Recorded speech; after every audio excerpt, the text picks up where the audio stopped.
Have you been asked why you love something? Whether it be somebody just asking you this out of sheer curiosity, or just wondering why there's a particular thing you end up really enjoying to an extent that they don't quite understand. A lot of times it ends up being a hobby, your work, or even television or movies. No matter what, there's always something that everybody really does love, to a point where sometimes they can't fully describe it, and others just wonder why it is you enjoy something that much. And this question has been asked a lot, especially in the anime and manga community, when it comes to people asking, why do you enjoy this series?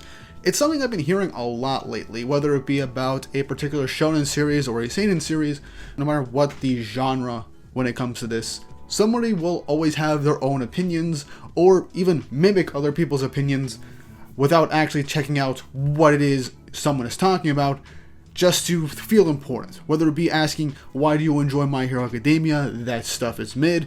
Or in this instance, why do you like Fairy Tail? That is probably one of the worst shonen I have ever heard of. Meanwhile, you either have not watched it, you barely watched it, or you don't remember it after basically not reading or watching it for years, and then mimic what other people have stated and hated on it for literal decade.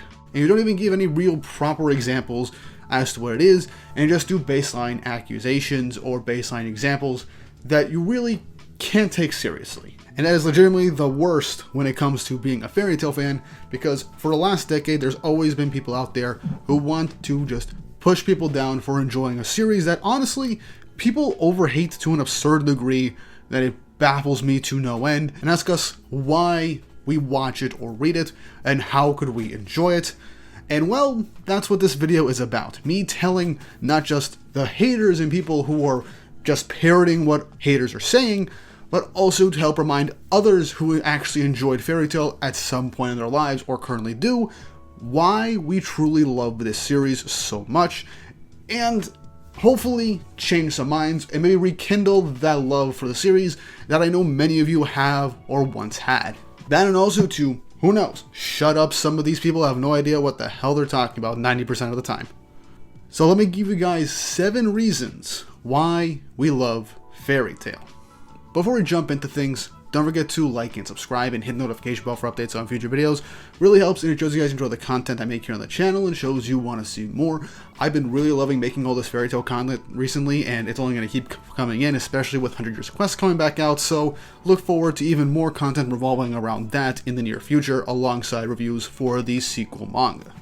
And a bunch of other projects revolving around this series, so you won't be losing any Fairy Tail content for quite a while. But with that out of the way, let's jump right into things. Starting things off with number 1 is really the characters. No matter what, whenever someone who enjoys Fairy Tail wants to mention the series and why they enjoy it, it always starts off with the characters of the series. Contrary to popular belief, Fairy Tail actually has a very wide and pretty vast amount of characters with their own stories, depth, and characterization. Many of them play a vital role in the story, or just have their own ways of helping advance the plot or the progression of other characters. Even characters from the very beginning of the series that were thought were just more or less set dressings or background characters that won't amount to much, end up doing something or having their own plot points or even arcs around them, fully fleshing them out and making them more mainstay players throughout the series. Obviously, Team Natsu has their big roles in the story, but we expand out to other characters like Loki, Mira Jane and Elfman, Loxus and the Thunder God Tribe, Guildarts, and even the other Dragon Slayers and other characters from different guilds and dark guilds. Throughout this series, we managed to find a way to not only get to know these other characters, but get to know them on a much deeper level, as Mashima tends to do a great job at making you like a character. Even if they are despicable, you will like seeing them on screen, or want to see them be punished, or want to see somebody succeed. He has made, especially the main cast, the most likable people on planet Earth, with their own quirks, their own goals, or just their own shortcomings, and even little bits of relationships with other characters and histories that you yourself can actually really either relate to, or just want to see it develop. And many of which leading into massive plot points, plot twists, and reveals that will have you on the edge of your seats, wondering how these characters will progress further. One of the biggest and most popular examples of this is definitely Erza, as she is actually the most iconic character in this entire series. Whenever people think fairy tale, they either think Natsu, or more often than not, it's Erza. She tends to be everybody's favorite character for the most part, and it's not hard to see why. She's likable, she has cool abilities, she has a great dynamic with basically everybody in the main cast, she has a tragic backstory that make you feel for her, and she has her own trials and tribulations that she ends up overcoming, same with every other character in the cast. And this is definitely a standard for a lot of the main characters. Even side characters get this to a good extent, to the point where they are vital for the future of the story and the progression of other characters and the main plot as a whole. It is almost impossible for you to go through the opening arcs of Fairy Tail and not find a singular character that you enjoy or just love seeing on screen, whether it be fighting or just the baseline interactions with other guildmates and other characters. It's one of the biggest things that we fans love about the series. The next thing we love about Fairy Tail is more so about the manga, but the anime does capture it sometimes, is the art style of the series. The art of Fairy Tail is amazing. Not only do you see Mashima's artwork grow from how it was from Rave Master and quickly develop into what it is by the end of Fairy Tail, but he has a great way of not just having his own shading to impact the moment, make things more serious, more goofy, or even add some sort of detail for not just the backgrounds, but for other characters, to the point where you feel like it's about to pop out of the page. Heck, one of the best examples of this outside of just the baseline characters are actually Mashima's dragon designs. Like, for real, if you go through Fairy Tail, you cannot tell me that the dragon designs in this series aren't awesome. And they don't just feel one note, they feel like something taken from different mythologies, or even something from Mashima's own imagination, to try and like reinvent things to a way that he thinks just looks freaking cool.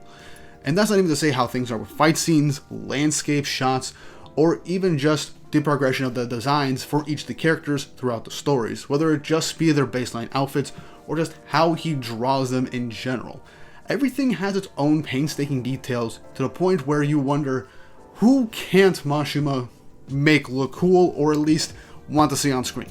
Now obviously Mashima has his own like weird goofy designs for a lot of characters, whether it be something like the Jigglebutt Gang, or some weird and out there character designs that aren't really meant to be taken too seriously and are either just for gags or for fodder.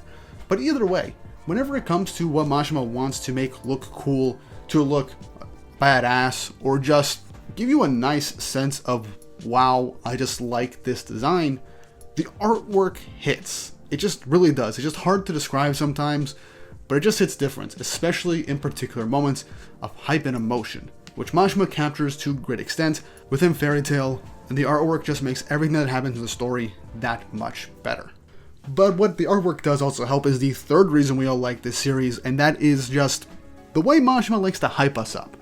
Throughout the course of the series, whether it be hyping up Natsu, or just Natsu, Grey, and Erza, and their potential and how strong they are whenever they go into an oncoming fight, Mashima also knows how to hype us up for antagonists, for big moments, setting things up, planting little seeds for potential conflicts or events that could happen in the future, building it up, making you anticipate it, and then giving you an immense amount of payoff when those moments come into fruition, helped by, obviously, the artwork.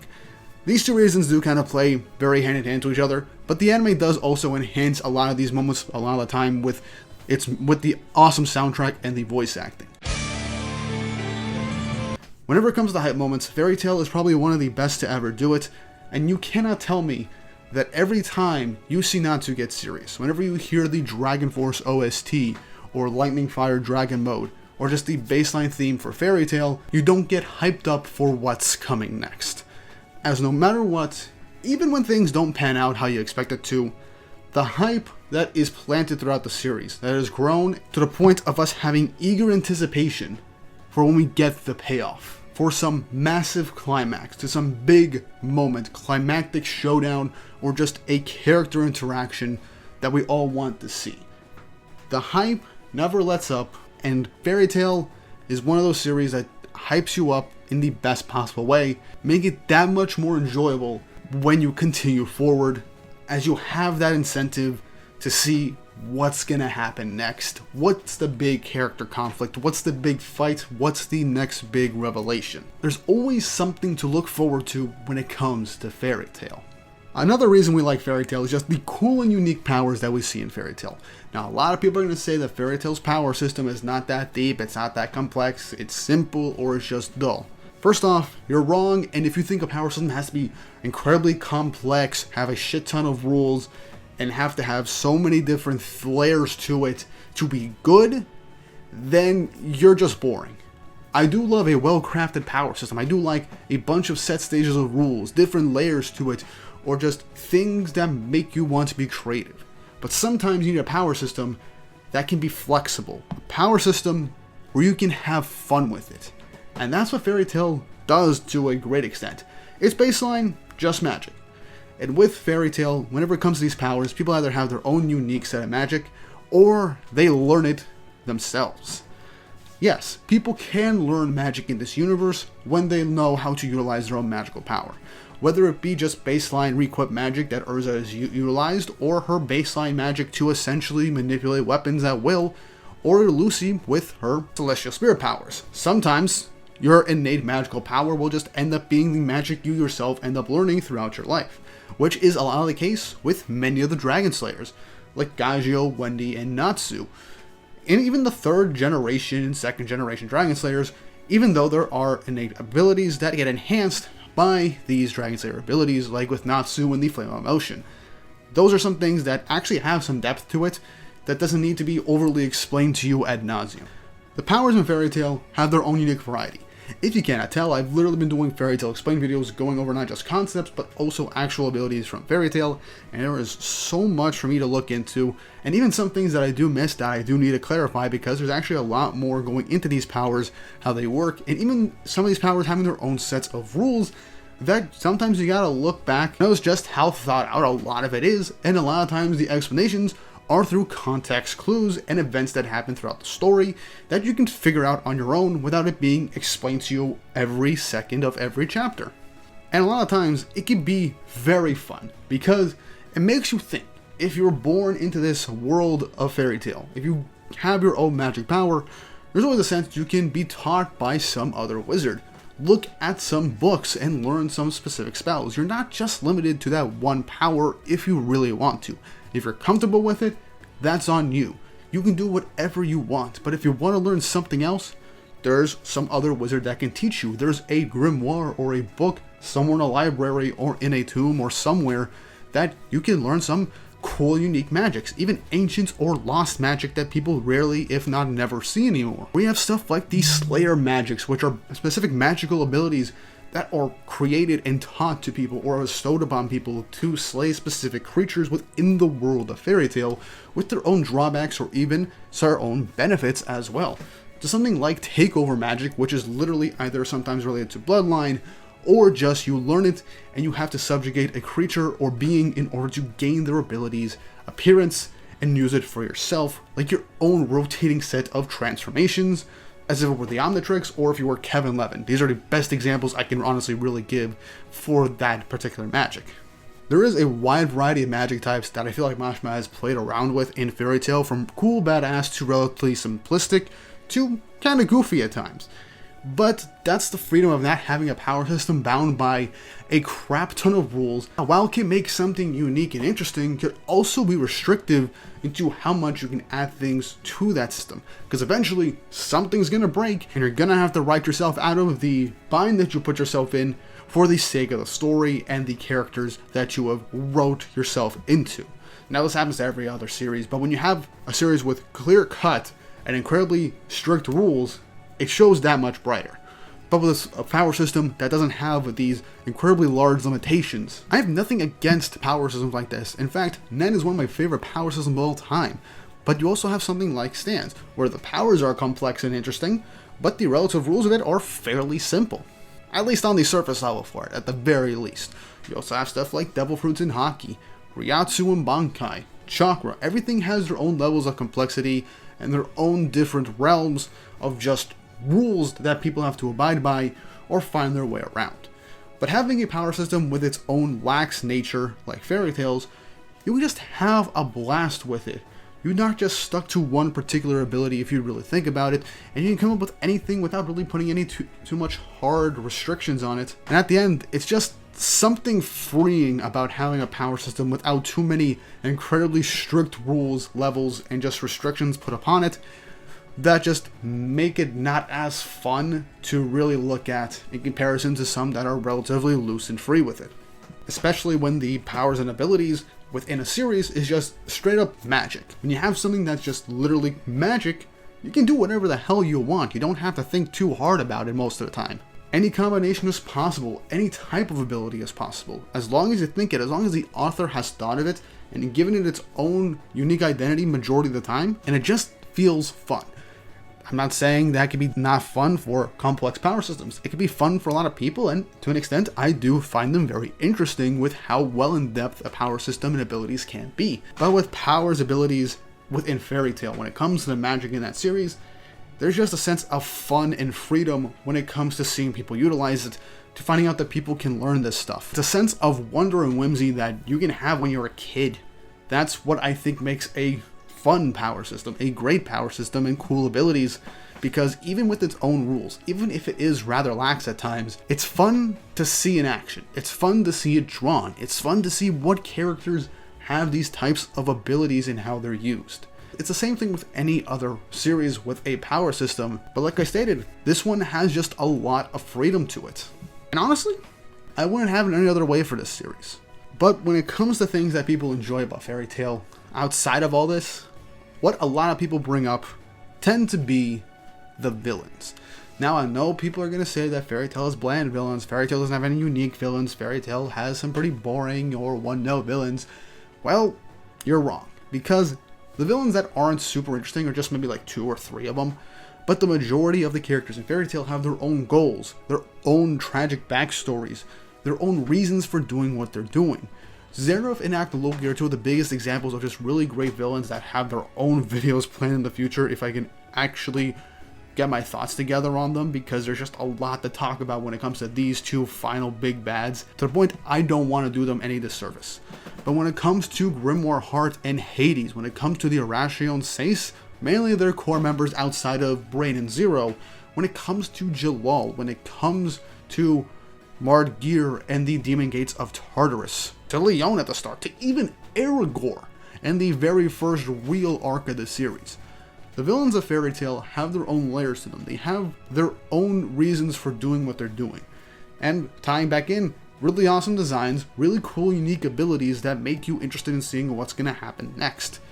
But what ties these villains together is just their own sense of either charisma, their threat level, their relations a lot of times to the main cast of the story, or the main conflicts that they end up forming with the main cast of the story, their implications on the world, and how it fleshes out the world at large. Many of you might not think of it, maybe some of you even forgot this, but the world of Fairy Tail, its world building is done, the majority, because of its villains. When it came to Aragorn's arc at the start, at the Lullaby arc, not only did we get introduced to the idea and concept of Zeref, we got to learn about the books of Zeref, the demons that he has created. We learn about the Magic Council, we learn about all the different guilds that attend, we learn about the Dark Guilds, we learn about the Barm Alliance and the first mentions of Grimoire Heart, Tartarus, and the Irration Seis. 3 major antagonists that take up the majority of the series to deal with, as well as adding more to the lore of the series. The villains of Fairy Tail add more depth to the world that not a lot of people realize upon first viewing. But when you go back, you realize how things from the beginning have been either fleshed out, planned, or expanded upon from little seeds when Mashima goes back to them. This section ended up being a twofer kind of villains and world building to an extent.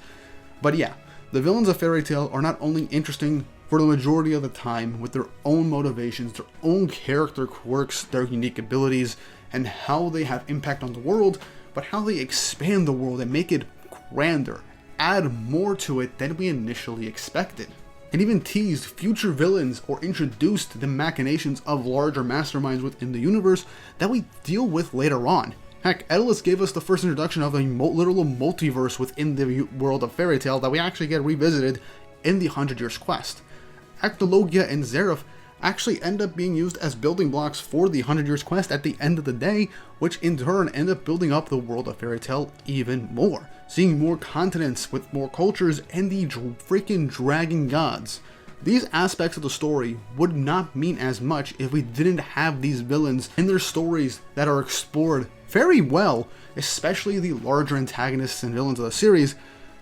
The world of Fairy Tail would tend to feel empty and hollow without them. So the next time someone says that the villains of Fairy Tail are dull, boring, or don't do anything whatsoever or don't make sense, just go back, reread certain arcs, and you'll realize just how important these characters are to not just their own individual stories, but to the world at large and the other characters that they themselves end up affecting and helping grow or end up damaging. Speaking of damage, another reason we love Fairy Tail is because of the emotion.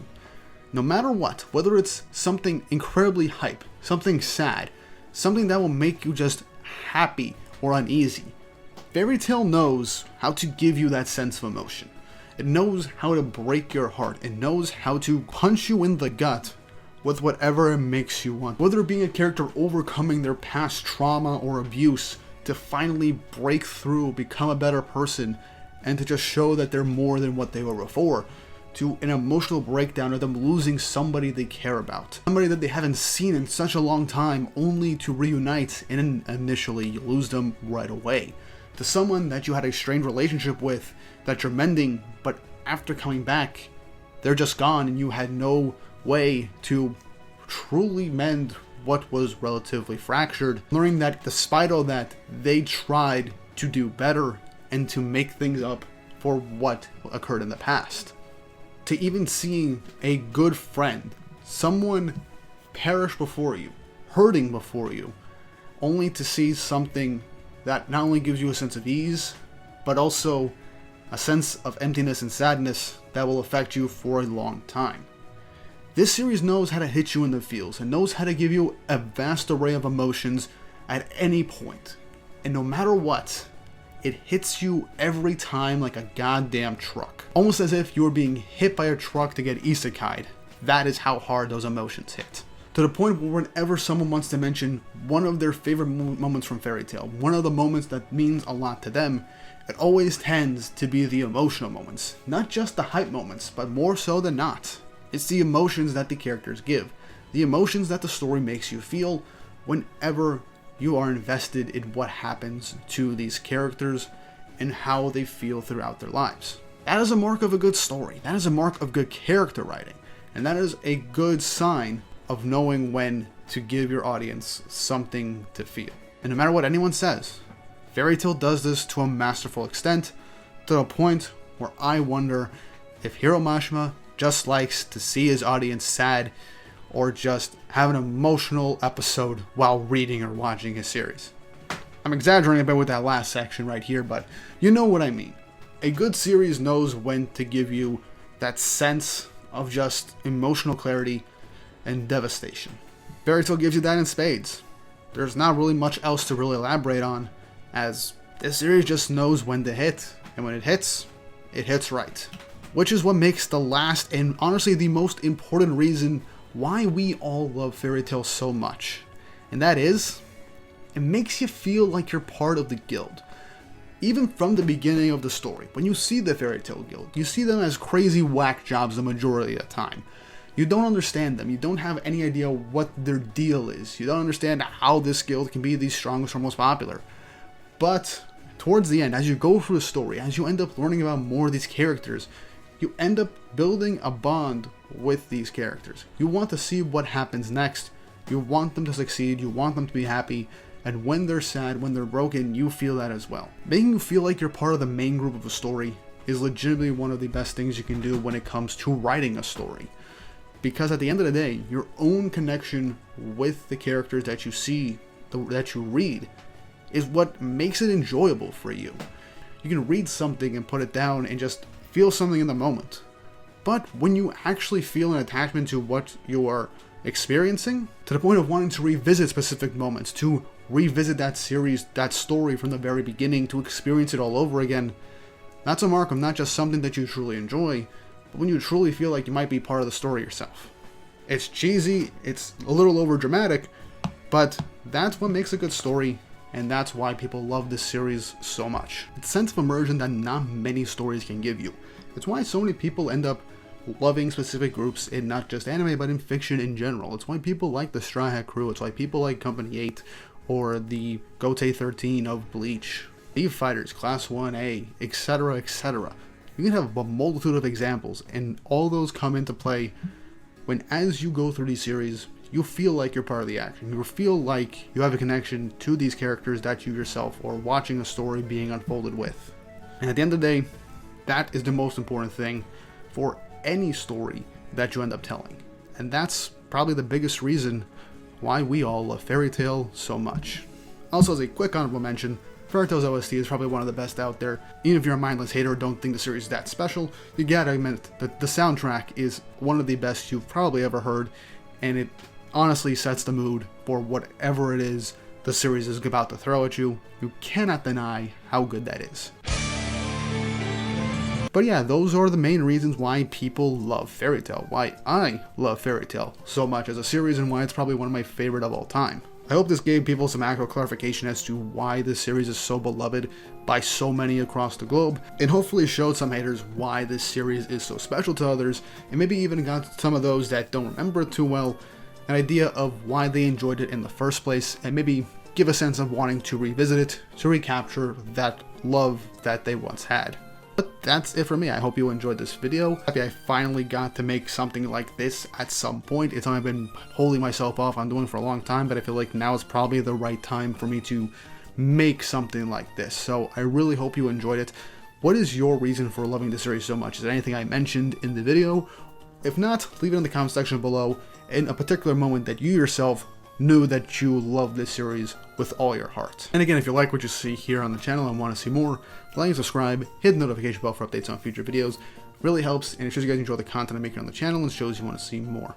Now look, I know people are in the comments probably going to mention the fan service. Yes, people like the fan service, but that's not one of the main reasons people like the series in the first place. But yes, a lot of people do actually like the fan service in Fairy Tail, and I am one of them.